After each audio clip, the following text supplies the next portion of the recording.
I think while people join, so thank you so much everybody for joining. This is going to be a really small group, closed session. So if you could maybe just introduce yourself, that would be wonderful. Please feel free to unmute, turn on your video, or you can just put your introduction on chat, whatever you prefer. But yeah, would love to just see faces. That would be amazing. Yeah, hi Piyush. This is Fraser. Sorry, I don't see an option for turning my video on actually. But in terms of a quick introduction, I head up marketing at an organization called Dagster Labs. We are an open source data orchestration solution. And for the funny anecdote, our founder is Nick Schrock, who is one of the creators of GraphQL. So another reason why I was keen to join. That's really cool. Love that connection. I feel like everyone in DevTools is like 1 degree connected away from each other. Yeah, for sure. It is such a close-knit community. I mean, you never bump into somebody that you're not 1 degree connected with. Yeah. Fraser, thank you for joining.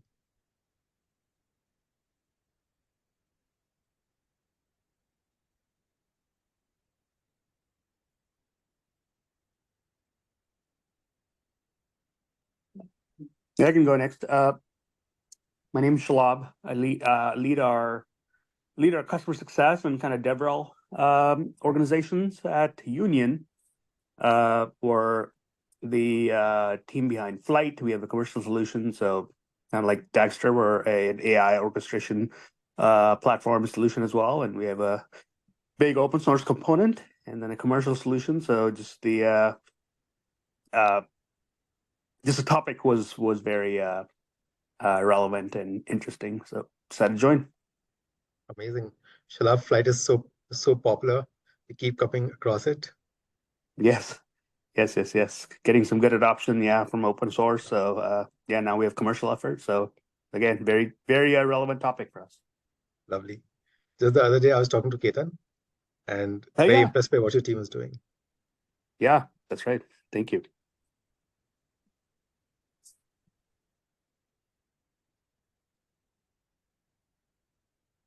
We are recording this. I think we will be sharing this after the session. All right, should we get started? I think for some of you who just joined, we requested everyone to just put up their introductions.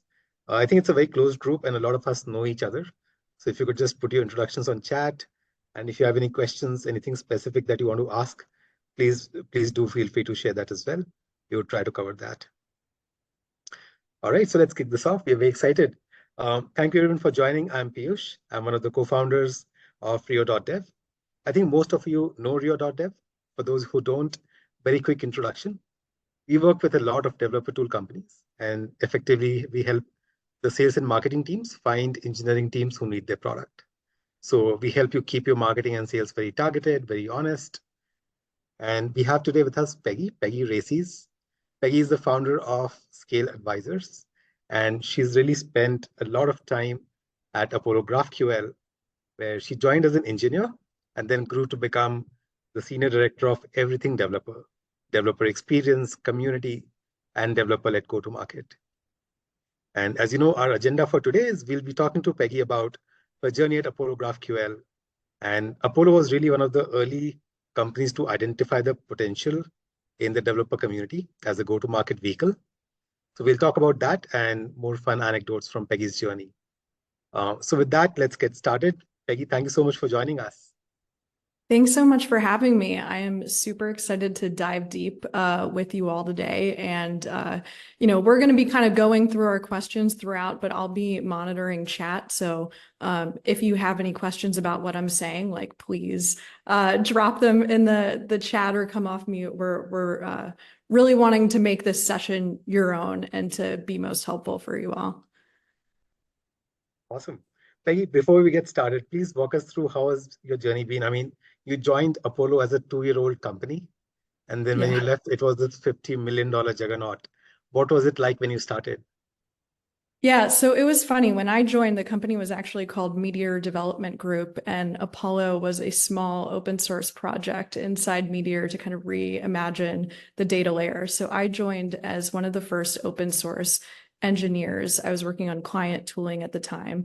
And one of my tasks was just to grow adoption and kind of figure out what developers were struggling with and see if we could kind of meet their needs. So we started building the open source, and I started also doing a lot of work in the community and scaling that from 0 to 1. So at first we kind of, found this really great opportunity in the React community to solve state management at scale, which was a huge pain point at the time. And then also with GraphQL, we really saw an opportunity to bring an excellent developer experience. So GraphQL, if you're not familiar, is a project started by Facebook.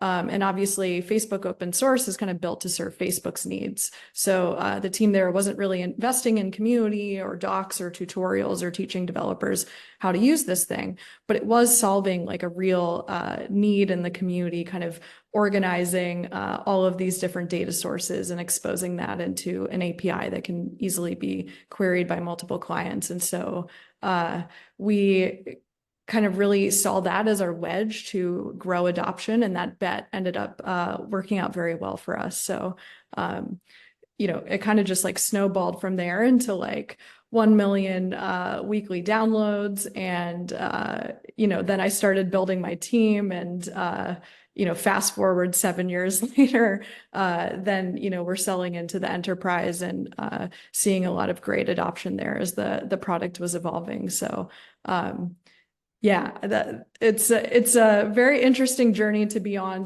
like seeing the movie play out from like Series B all the way up to Series D and where they are today. And I think that's kind of given me this like unique perspective on how to build this modern hybrid funnel, and really make this kind of transition from open source to enterprise that's users first and really like puts the needs of the users first. Amazing. I think to have a sidecar product become eventually your mainstay, that's really amazing. I think one thing we were really inspired by is how GraphQL started as just something the community was enthusiastic about, but became very well adopted in enterprises.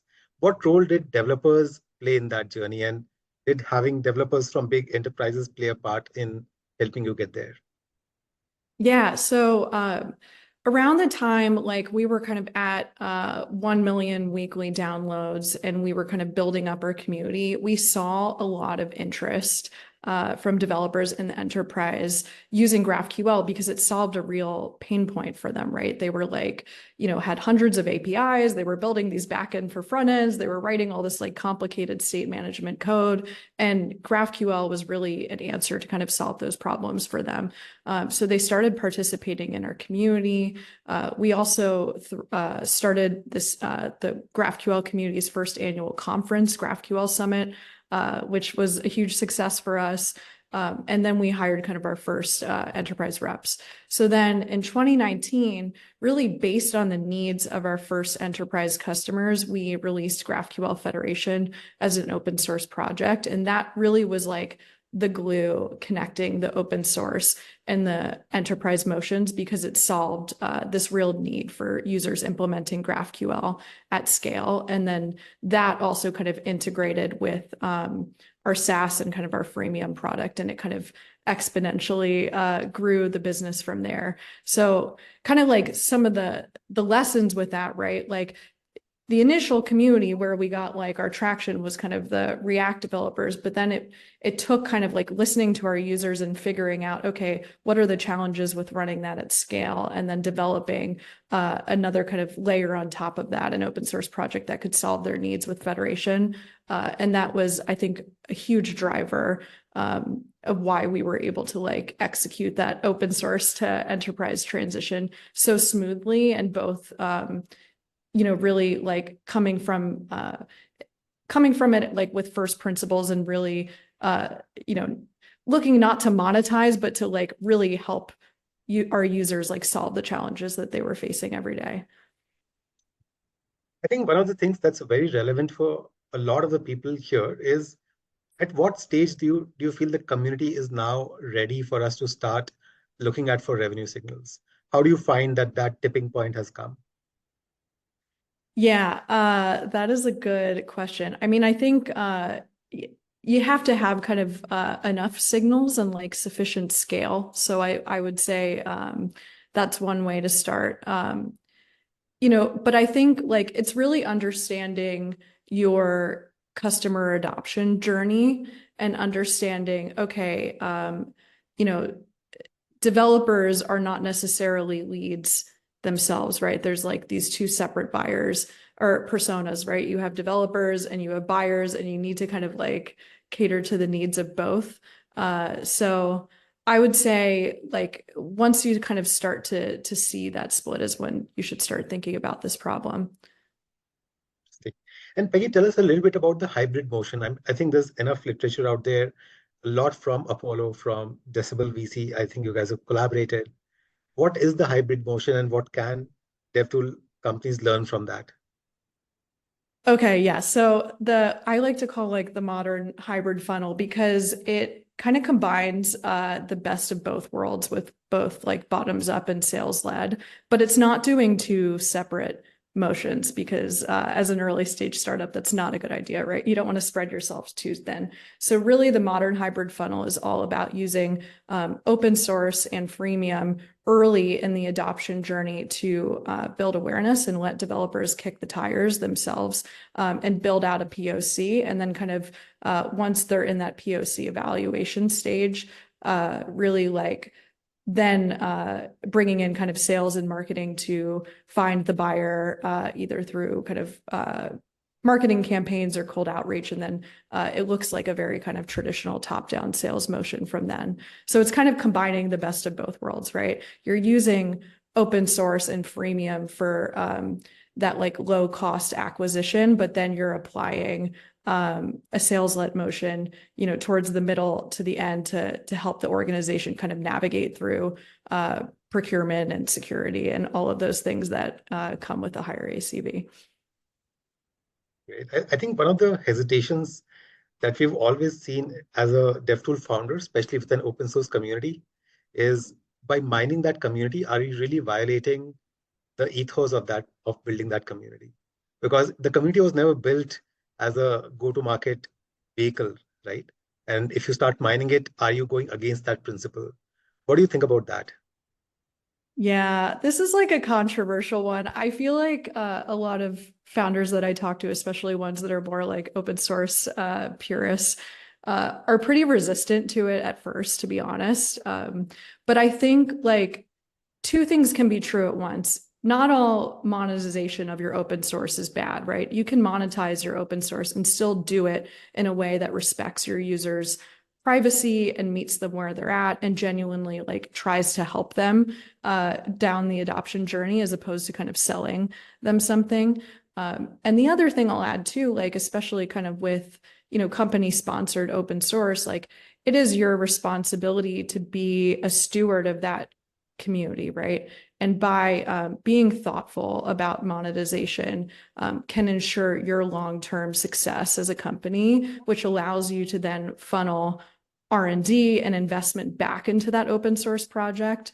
So that's like another point I'd add, that I think monetizing your open source in a responsible user first way is actually a really great way to be a steward of that community. The other thing I'll add is like, I think the tides are kind of changing when it comes to telemetry and kind of developers' perspective on it. Like VS Code, for example, uses extensive telemetry throughout, but you'll see kind of like in the developer surveys that like 75% of developers use it.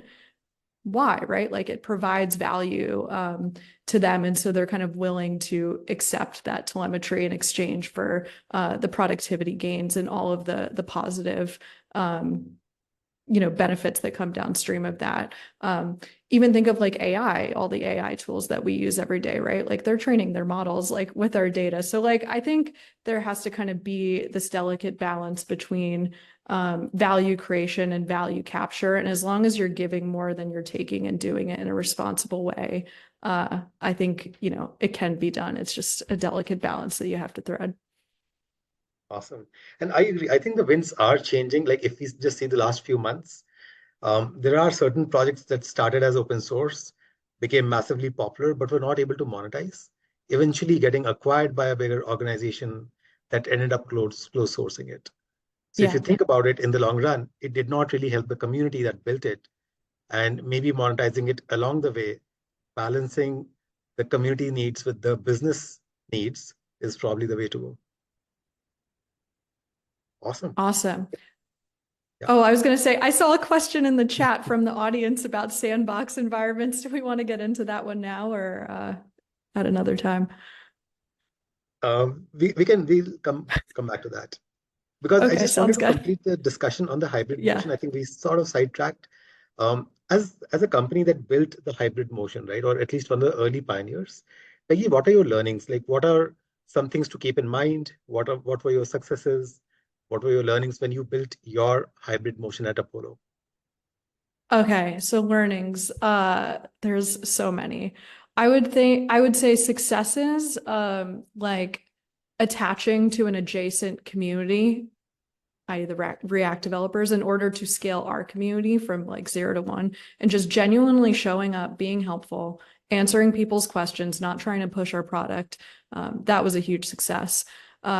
Another thing was we very early on started to kind of like build champions within the community, right? Like we would have them on stage at our event, GraphQL Summit. Like we would make them look like rock stars and do like whatever we could to help them be successful.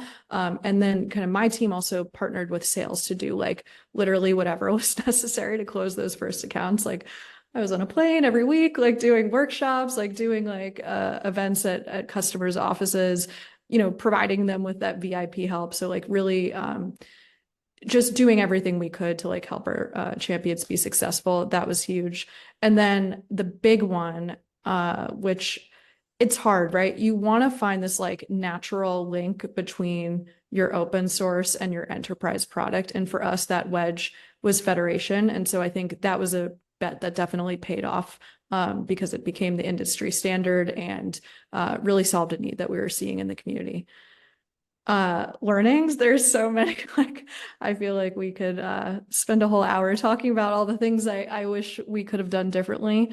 One of the things I'll say, which is pretty tough, is as you grow in scale and kind of as you move from like early adopters to kind of early majority, the types of people using your software might change, right? There might be more teams, more stakeholders like thrown into the mix. And so one of the things we realized with teams adopting Federation is that it wasn't the front end engineers, like the full stack engineers adopting it anymore. It was really like the platform engineers and the API architects. And I think like we didn't widen our community and reach out to them early enough. So that would be one thing I do differently, is just like, don't be afraid to kind of pivot. And honestly, it's kind of like going back to like what worked for us in the early days, right? Finding those people, figuring out what they're struggling with, like creating content and educational materials to help them, right? So at each stage of growth, you need to think about like widening your audience. Another big one is when we started this like tooling to figure out like who's in your community and using your open source like did not exist. Like we had like Google Sheets, like we were kind of not really measuring like everything as diligently as we were towards the end.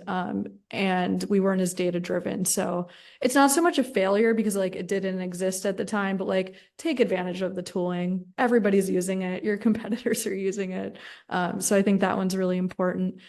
And then the other one, this is big, and more kind of a reflection on my own journey. This like modern hybrid funnel is very new to a lot of people. And so you have to do a lot of internal education, especially with like marketing and sales folks, with like how to use this data effectively and do it in a user's first way and help them kind of understand how open source and community can contribute to the business.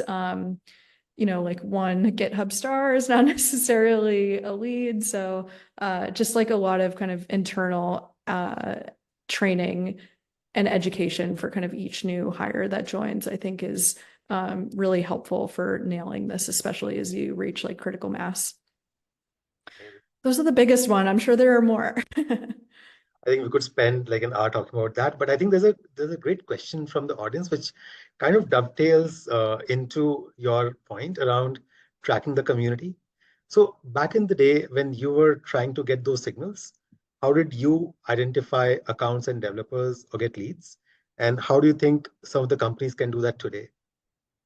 Okay, so I think like it's going to so depend on like your business, your customer journey. For us, it was like interest in federation. Like once you started talking about having like multiple GraphQL APIs and like needing to like share types between them, or like you started kind of being interested in federation, whether that was like taking courses on our learning platform or attending federation talks at GraphQL Summit or asking questions in the community, right? Like that was a sign that maybe like a POC or some sort of like enterprise evaluation is going on. There are other ways like CLI commands and kind of tracking that.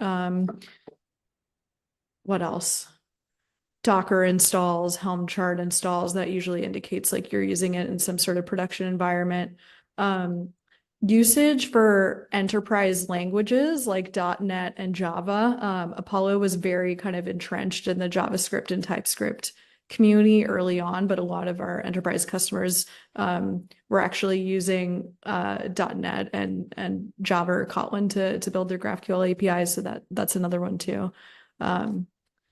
Yeah, but it kind of depends on your business. And Peggy, how do you pass on these signals to the marketing and sales team? Firstly, sorry, do you pass on these signals? And if yes, how do you do it? So different teams tackle this differently. There's like some of my peers that are like, we don't give them access to like all the data. I was pretty open about it and like would literally add the salespeople into the tooling so they could see what was going on. But the key thing is you want to figure out how to kind of group these signals at the account level, because one signal in isolation might not tell you much, but when you look at multiple signals happening in the same account, especially like in a condensed time frame, suddenly a lot of people are taking your courses or a lot of people are looking at your docs, right? Like that's like when the light bulb goes on, oh, like maybe there's an evaluation going on and we should try to reach out and figure out what they're building and like how we can help them. So that's the biggest thing, is just like group at the account level and try to kind of find patterns. And there are kind of like automations and things that you can set up to like feed them into a Slack channel so they're visible to the rest of the org once the activity levels like hit a certain threshold, or you have like certain titles suddenly interacting. Like that's another sign as well. I want to emphasize on one of the things you mentioned, which is group these signals at the account level. And I think why that's so important is eventually the account is the one that's going to buy. The developers don't have, like, they're not the buyers. I think the pre-COVID era where people would put in their credit cards and buy is gone. The budgets have gone back to the CFOs and the procurement teams. I think grouping things at the account level really makes a lot of sense. I'm going to ask you a very controversial question. In many companies, and you have to be candid, in many companies we have seen DevRel is a very separate, independent org. And in very few companies, we have seen DevRel being paired up with the sales team. Do you think there's a case for pairing an account exec with a DevRel? Yes. Especially in the early days, I had a very close relationship with the enterprise AEs, and I was talking to them all the time and like, what can I do to like help close this account, and really helping them. I think sometimes there's a resistance from DevRel folks. They're like, we're not sales, we're not marketing, but like all of you are on the same team, right? Like you show up every day, like trying to serve your customers and like carry out your company's mission. And so I like to take a more collaborative approach. Obviously, there's a lot of kind of like education that has to be done on both sides, right? You have to educate the DevRel folks why sales is important, especially like for these enterprise accounts. And conversely, you also have to kind of educate the sales folks that like developers are not buyers. They have different needs. They want to be approached differently. And so how can we work together to achieve the best outcome for the customer, I think is kind of the question. I mean, how do you, and would love thoughts from the audience as well. How do you operationalize it? Do you make the DevRel team report to the VP sales? No, I think that would be, that's tough, right? Like, yeah, I mean, maybe it would work. It depends, I think, on the VP. But for me, one of the things we looked at, especially as our data capabilities became more advanced, was looking at like influenced pipeline from our activities, right? So we could kind of measure exactly like the impact of things like our learning platform and even signups coming from the docs, right? And like then kind of the sales team was able to use those signals to find the buyer and sell into that account. So we would track that, right? It's hard because DevRel can't necessarily sign up for a revenue number because there's so much that happens in between, like when DevRel can help like create awareness and when the deal is closed. But I think looking at influence pipeline to decide what activities are working and not working can be super impactful. And I wish more DevRel folks looked at that. I think that's a great framework. So influence pipeline, I'm going to take that phrase away from this, but there have been so many instances where we were talking to a sales team and they were desperately trying to get into a big account. And guess what? Some developer from that account was already having a relationship with the DevRel team, and there is no flow of information within the org. Like the DevRel is best friends with the developer, and the sales team is trying really hard to get on a call with the VP or the CTO, but there's no communication happening here. I think if we can come up with a more structured way of having an influenced pipeline, I really think that would be a great way to do it. I think some very interesting questions from the audience, if we can take those. One of the questions is, do targeted ads work for converting open source users? I don't know. I'm skeptical about ads, right? I think running ads for like with the end goal being like a product sign up, you will see those users churn in my experience. So I would say to probably not spend your ad budget on open source developers and instead use that for like targeted content to reach and find the buyers. Great. I'll just add one thing there. One situation where we've seen ads work is when an account has a lot of developer activity, but you're struggling to get the buyers involved. Like a buyer targeted ad in those accounts could work. Yeah. Because when the developer totally goes to the buyer, there is familiarity. I mean, that can sometimes help. Yeah, totally agree. Great. I think there's another great question, which is at GraphQL, whether any data points or series of questions that open source users would ask in the community, or any feature requests that triggered your OS's GTM mechanism. How did you identify potential opportunity, especially at scale? So basically, what signals were you picking up? How do you identify opportunities from thousands of open source users? Yeah, so the big ones were talking about federation in our community channels, and we had automations to ping us when that was happening. We also looked at activity on our learning platform and who was taking our courses. That was a big one. And I think ultimately, like the tooling is what helped us manage this at scale, right? Because we have like hundreds of thousands of users in our community. There's no way you're like going to be able to sift through that yourself. So it's understanding kind of like what are those triggers and then setting up automations. And then I think for the open source teams as well, they got into the tooling too, because there was like a Chrome extension where they could see in GitHub and click in and see who that user was and like what company they were from. And that was very helpful for them as well when they were like triaging open source issues and pull requests and figuring out a way to kind of like prioritize them.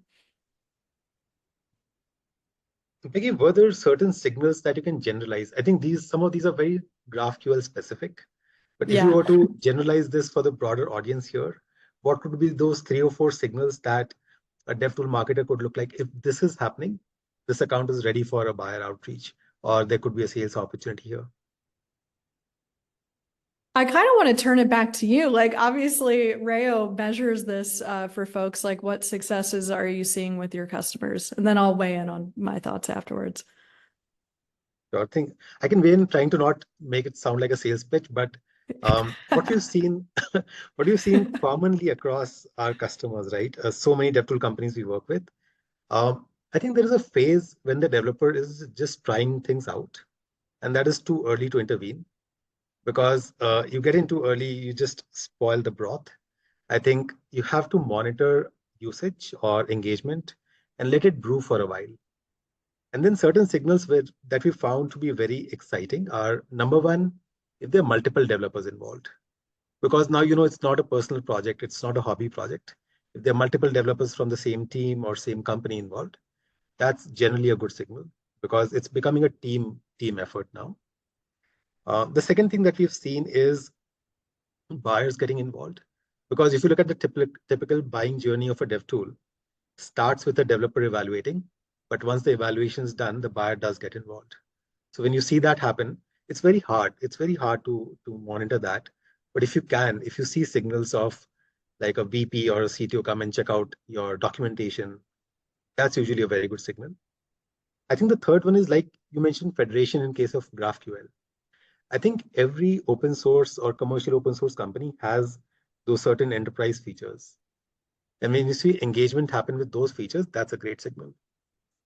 So if we could monitor these couple of signals, and that signal could look like somebody installing your enterprise package on the local machine, right? Checking out some of the enterprise grade features, security features, stuff like that. And of course, all of this has to be qualified with, is this company a potential customer? Or is this like a university? Is this a small 10 developer shop? And so on. But yeah, just to summarize, multiple developers, buyers getting involved, and engagement with any of the enterprise features. Yeah, I think that's spot on. So, Piyush, Peggy, I'm interested in on the Apollo side. You mentioned education, right? I'm wondering, like, when you brought education resources into the mix, what your intent was when you brought those education resources into the mix. Was it literally to find buyers, or was it something else? And how that kind of fits in the funnel. Yeah, so we've always kind of invested in like docs and education from the very beginning. And I think that was actually a very large driver of our success. But when we started to make a formal investment, was actually around the time of COVID, was like a forcing function for us. We used to kind of fly around and like do workshops in person. And the pandemic happened and we couldn't do that anymore. And we also had our workshop curriculum like very dialed in by that point. It was like perfected. We knew what worked. We knew kind of the journey we wanted to take users down. And so we actually built our learning platform in-house. And we used our, like, it works with your product login. So everything is kind of connected within the product. And like administrators of the org can actually see like which developers are taking the courses and are they certified and how many courses have they taken. So yeah, it was like the pandemic was a forcing function, but then once we saw how impactful it was to onboard these teams at scale, that's when we kind of started ramping up like certifications, which was also helpful for like integrating with SI partners as well. So yeah, education can be a huge driver, but I wouldn't recommend it as the first thing, right? Like start with docs, make sure those are in order, make sure you really understand your user journey first, test the curriculum before you make like a formal investment in it. And when you connected the learning material login to the SaaS product, was there a sense that I know DBT, for example, have just changed a lot of their university courses, so you have to sign up for a cloud account in order to run through the thing, right? Which is kind of annoying. Or in my mind, at least in my philosophy, it kind of violates a little bit that firewall between the open source, philosophy and the. But did you find that, or was people okay with signing up in order to access the education resources?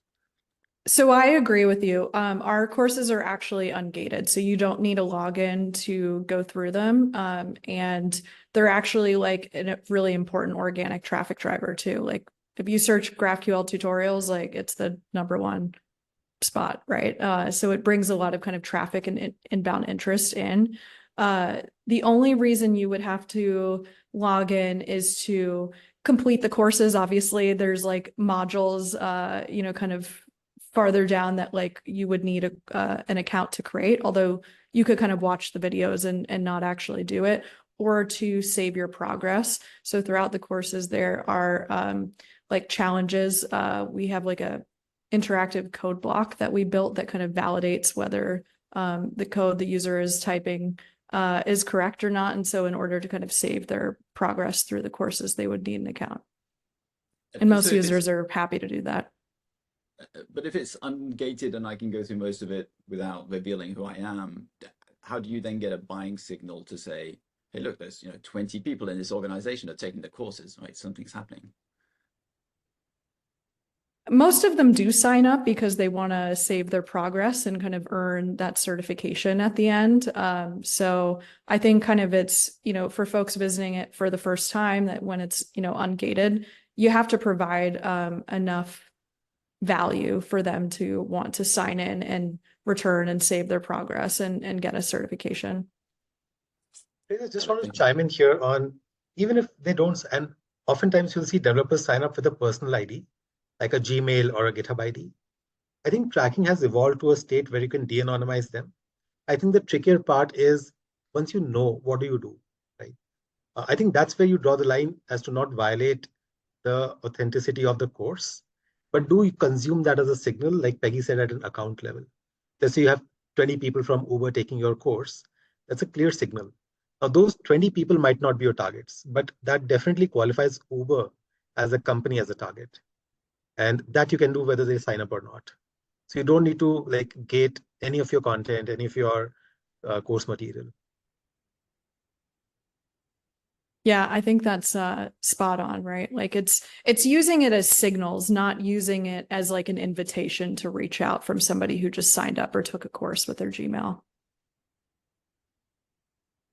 Yep, that makes sense. Piyush, just so you know, thank you for the poll, but you've made us all panelists, and hosts and panelists can't vote in polls about it. Just so you know. Oops. We'll figure out Zoom. It's not the most simple process. But I think that, thanks, Fraser. But that brings me to a question on chat. I think Stefan asked, how do you figure out the buyer? Right? Let's say, the developers who sort of poking around, who's using your open source. How do you go from the developer to the buyer? Is there any easy way to figure that out? Sometimes you'll see them sign up, which is nice. Like that's probably the easiest, 2%, the easiest way. 2% yeah, of the time. 2%. But then I think, that's kind of like when you pass it to marketing sales and say like, hey, help us here. There's kind of enrichment tooling that can kind of use Sales Navigator to help answer those questions. And then, like marketing can run ABM campaigns, for example, to help engage the buyer. So yeah, I think it's more a question for marketing and sales. Like once we saw that it was kind of up to them to get that over the line, but the strategies are kind of almost like not unlike what you would do for the developer, right? It's like figuring out what their challenges are, like giving them like, content in order to help them, whether that's like white papers to help them understand, or maybe information from like the analysts, like Gartner, for example, right? To like help them understand how to solve this business problem that they're facing. The tactics are not that different. It's just the content and the messaging is. I think one recurring theme in the chat is, okay, I think the message is loud and clear. You don't target the developers, right? So what's in it for the marketing or the GTM leader? What can we do with the open source signals? Peggy, I'll ask you to go first, and then I have a few things to add here. But I think that's really the theme of today's conversation, isn't it?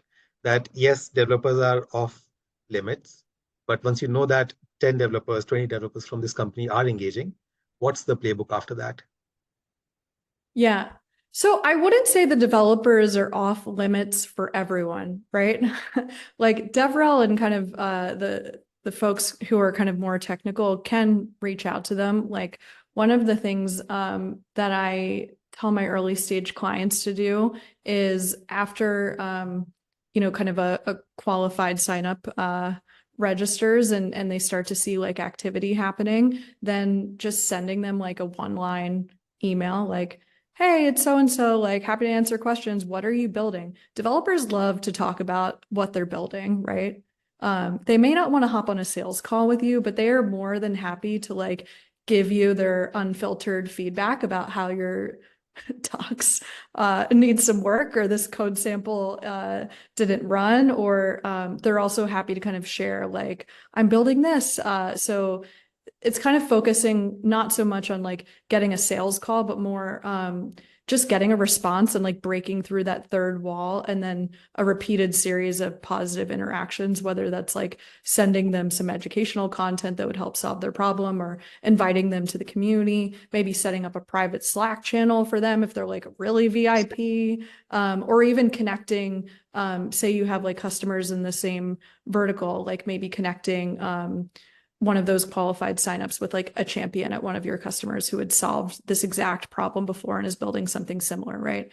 So you can do outreach to developers. It just needs to be approached in like a little bit of a different way. Can I just come in right there? I get this question at least 3 times a week, which is how do I reach out to developers? And I think there were some 6 or 7 very good tactics right there. What we're going to do for our audience is just bullet that out and send that to you after the call. But I think that was gold right there. Thank you so much for sharing that. Yeah. And I would test it so multiple ways. There's a really great article from one of the go-to-market leaders who was previously at Vercel. His name is Hank. They did this extensively. Like somebody would sign up, they would like send them educational resources, and then they would send that kind of like one-line email afterwards to prove that it was like a human on the other end who can answer those questions. So I would test it 2 ways. One with kind of the one-line email first, and then the educational resources second, and then kind of flipped as well. So that could be 2 things that you run. But yeah, developers are more likely to respond when they think it's coming from a human. And people even like kind of add typos in the message, like intentional typos to really like drive the point home that there's a human on the other side. I agree. And I think some of the points you mentioned around like giving them VIP treatment, creating a Slack channel for them, connecting them with other champions in the community. I think that's some very good ideas. I want to chime in a little bit on this question of, okay, once you've found developers active, right, how do you go to the account? So it's really a 4 or 5 step playbook. I think the first thing that we've got to do is de-anonymize the community. Like if you've got 50,000 or 1 million Docker pulls, but if you don't know who's doing those Docker pulls, it's great, but it's not great for revenue. So I think staying within the sanctity of open source, it's important to identify who are these people, or at least who are these companies who are engaging with your open source. Second, qualify them. If they match your ICP, if they match your buyer persona, then it's relevant for GTM. If not, just leave them alone.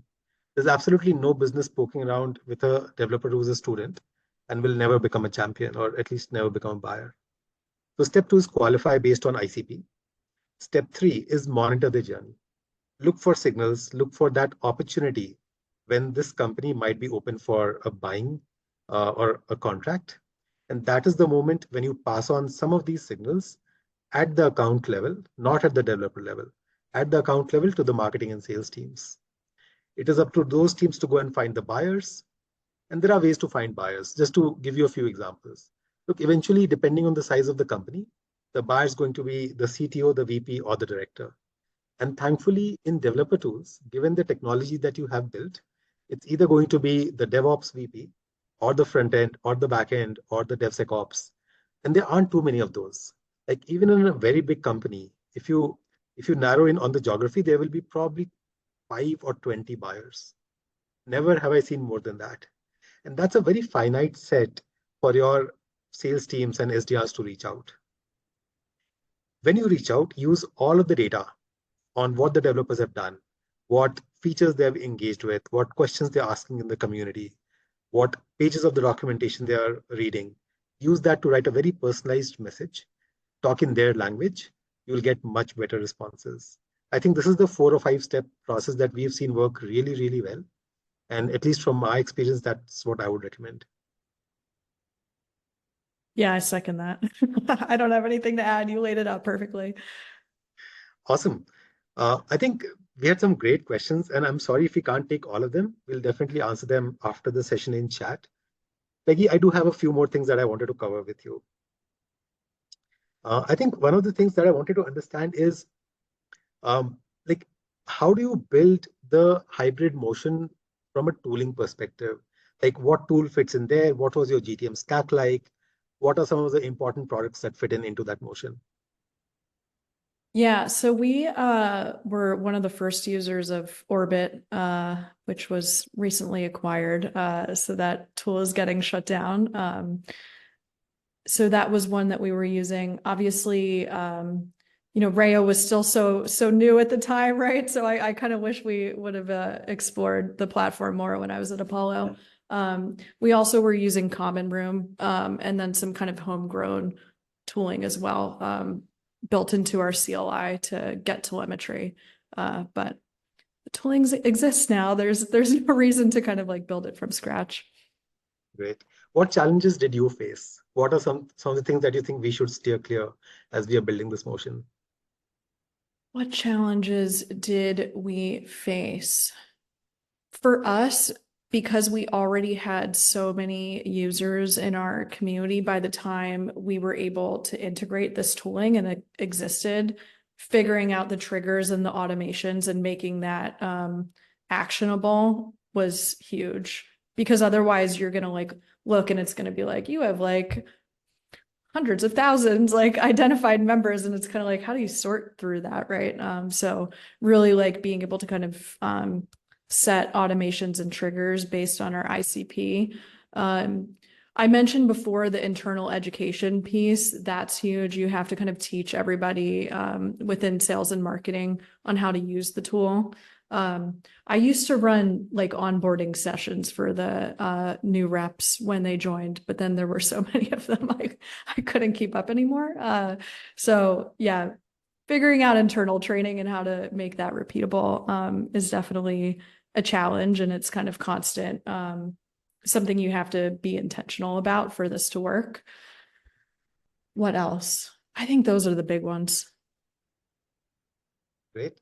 I think last few questions. I think just coming back to the point on any final advice on how should sales, marketing, and DevRel work together. And we also have a question from the audience, which is, how do you align incentives? Because these teams have very different incentives. That's a good question. I think it's just coming at it from a different perspective. Like we don't have different incentives, right? Like we are all on the same team trying to make the company successful. And I think just acknowledging that and being able to like break down silos is really important. While also kind of acknowledging that it's hard and the teams are kind of compensated differently and measured on different metrics. But I think it's kind of figuring out like what those kind of handoff points are, and saying, okay, we're going to look at signups. DevRel is going to be kind of on the hook for this like qualified signups metric. We're going to, and maybe something with activation as well, like X% of these qualified signups activate. And then being really proactive about like, working with the sales team, asking if there's anything that they can do to help close the deal and passing those accounts to them when they're ready. Awesome. Sounds good. And I know we are slightly over time, so I'm going to keep this really rapid fire and wrap it up. Peggy, what are the best resources for somebody selling to an engineering team should refer? What would you recommend reading? You guys have a lot of good posts on your blog. I would comb through those. HeavyBit has a lot of resources on this. What else? Yeah, there's kind of like following people, kind of dev tool go-to-market leaders in the space. I think a lot of folks are starting to kind of create content on that and like share ideas.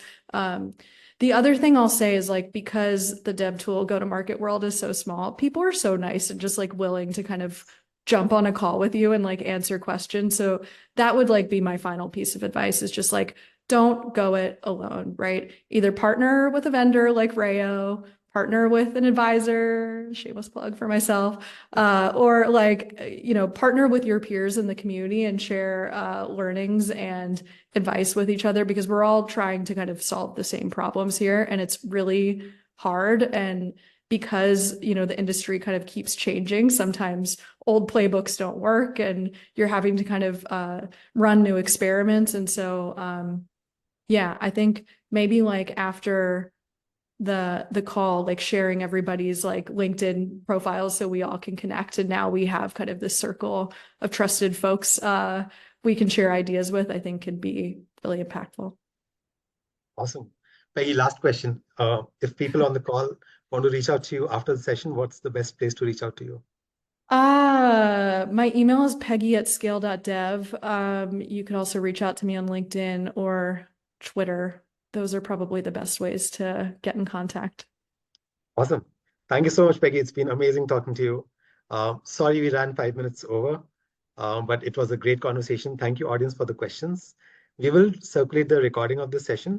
And sorry we could not take all the questions. We'll make it a point to answer the remaining on email.